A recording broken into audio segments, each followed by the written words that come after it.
Hai teman-teman semua. Di sini aku akan bagi tips cara menyimpan bumbu dapur dengan cara sebelum disimpan dan hasil sesudah disimpan. Di sini bahan-bahannya udah aku siapin. Ada jahe, kunyit, serai, daun salam, dan daun jeruk. Semua bahan-bahan yang ada di sini harus dicuci bersih sebersih-bersihnya ya. Termasuk daun salam, daun jeruk, dan serai. Ini aku punya sampel dalam plastik ini yang udah aku masukin ke dalam freezer. Warnanya masih hijau dan yang sebelah kanan ini belum masuk freezer. Sebelah kiri ini udah masuk freezer. Dia nggak keras tapi dia sedikit kaku. Jadi kalau teman-teman nyimpennya ke dalam freezer sebelumnya masih hijau dan hasilnya akan tetap hijau. Kalau disimpannya udah kering, kecoklatan gitu daunnya, dia hasilnya akan tetap warna coklat.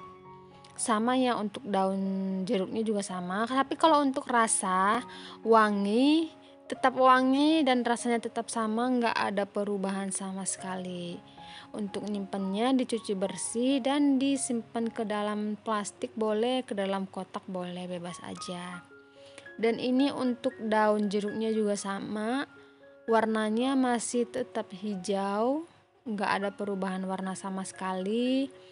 Dan walaupun dimasukin ke dalam freezer dia nggak keras, cuman sedikit kaku aja. Tapi ini setelah dikeluarin dari freezer dia langsung normal seperti daun biasanya.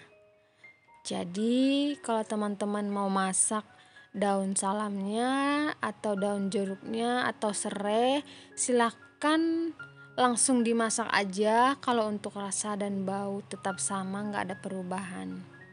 Kalau untuk serainya juga sama, dia nggak keras, sama seperti biasanya normal. Kalau mau dimasak juga silahkan langsung masak, mau dipotong-potong silahkan dipotong-potong, mau digeprek silahkan langsung geprek gitu teman-teman.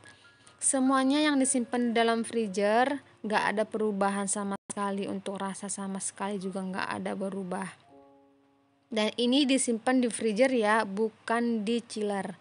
Kalau disimpan di freezer begini, tahan sampai 2, 3, 4, 5 bulan. Kalau disimpan di suhu ruang atau di chiller, yang ada malah cepat kering dan gak tahan lama, udah pastinya berubah warna. Nah, sekarang masuk ke tahap jahe sama kunyit. Kalau untuk jahe kunyitnya sama seperti biasanya harus dicuci benar-benar bersih ya. Nah ini jahenya kulitnya nggak usah dikupas, biarin aja tetap ada kulitnya. Karena supaya tetap melindungi si kadar air di dalam jahenya. Nih potong aja. Kalau misalkan teman-teman maunya lebih kecil dipotong kecil, kalau maunya gede dipotong gede aja, sesuai selera aja. Jadi nanti teman-teman tinggal ngambil dari freezer udah nggak dipotong-potong lagi gitu, tinggal sesuai kebutuhan. Sama ya untuk kunyit. Ini semuanya disimpan di freezer, dibekuin, bukan di chiller pendingin, karena kalau simpan di chiller akan cepat kering dan nggak tahan lama. Tutorial ini dibikin untuk menghindari kering ya, makanya disimpan di freezer supaya awet dan tahan lama dan nggak kering. Nah ini disimpan dalam kotak. Kalau nggak punya kotak boleh dalam plastik ya, sesuaiin aja yang ada di rumah. Kalau misalkan disimpan di freezer, beku dong. Iya udah pasti beku karena ada kandungan air di dalam jahe tersebut ya teman-teman. Untuk kulitnya kenapa nggak dikupas, supaya tetap melindungi si kadar air yang ada di dalam jahe tersebut.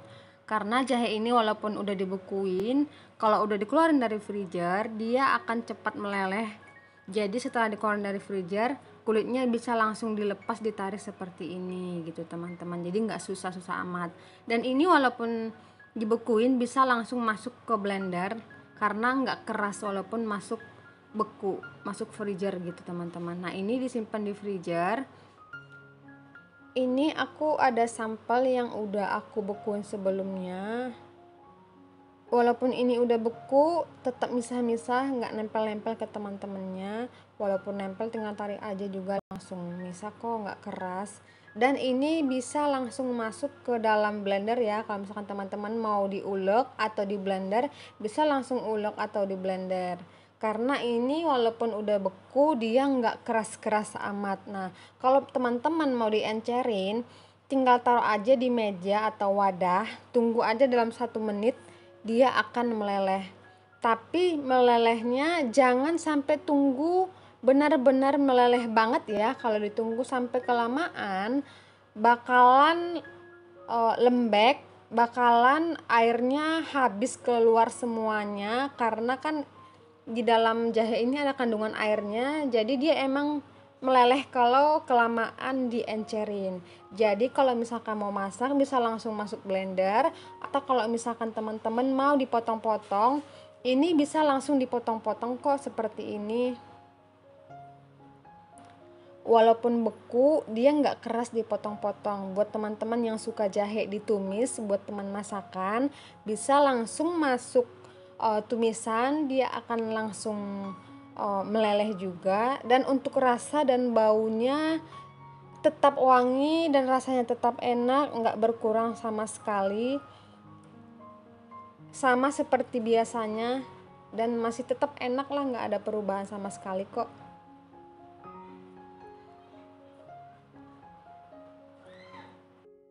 Ini cepat meleleh seperti ini teman-teman tuh. Walaupun dia udah beku, dipotong-potong, dia langsung keluar airnya kalau dipencet seperti ini. Jadi buat teman-teman yang udah keluarin dari freezer, jangan ditaruh di luar kelamaan karena akan cepat meleleh dan lembek karena si kadar air di dalam jahenya udah habis meleleh gitu teman-teman. Makanya kalau udah keluar dari freezer langsung dipakai aja. Kalau misalkan mau di blender, diulek. Kalau misalkan mau dipotong-potong juga langsung dipotong-potong aja dan langsung dimasak gitu. Jangan tunggu kelamaan dilelehin. Kalau tunggu kelamaan dilelehin ya dia bakalan meleleh dan airnya udah pasti akan cepat habis gitu teman-teman. Untuk jahe, lengkuas, serai semuanya sama ya caranya dan disimpan di freezer. Ini tuh tahan lama, bisa berbulan-bulan daripada ditaruh di chiller atau di luar di suhu ruang. Itu cepat kering. Jadi kalau sayang ya kalau cepat kering. Hai teman-teman, terima kasih ya udah nonton video ini. Oh iya, buat teman-teman yang gak suka, tolong jangan langsung menghujat dan bilang untuk apa menyimpan bumbu dapur lama-lama. Nah, di sini udah ada jawabannya ya. Tutorial ini bukan hanya untuk yang berada di Indonesia aja. Mungkin kalau di Indonesia lebih mudah nemuin rempah-rempah ini. Bisa beli ke warung, bisa beli ke pasar, atau bahkan punya tanaman sendiri di kebun. Tapi teman-teman mungkin bisa mencoba tutorial ini di rumah. Atau mungkin teman-teman yang suka belanja bulanan buat stok bisa coba dengan tutorial ini supaya tidak rusak dan tidak kering. Dan pengalaman-pengalaman teman-teman yang tinggal di luar Indonesia atau di luar negeri sangat susah untuk nemuin rempah-rempah seperti ini. Mau itu di pasar, apalagi di supermarket. Bahkan beberapa negara nggak ada yang jual rempah-rempah seperti ini. Bahkan ada pun yang jual udah pasti dalam keadaan beku di freezer. Dan bahkan ada pun sebagian tapi udah jadi bubuk. Bahkan kalau pulang kampung dan kembali lagi ke negara perantauan, udah pasti bawa bumbu dapur dan rempah-rempah lainnya. Jadi ini sangat bermanfaat. Jadi jangan memikirkan diri sendiri ya. Kalau punya ide atau cara, lebih baik berbagi.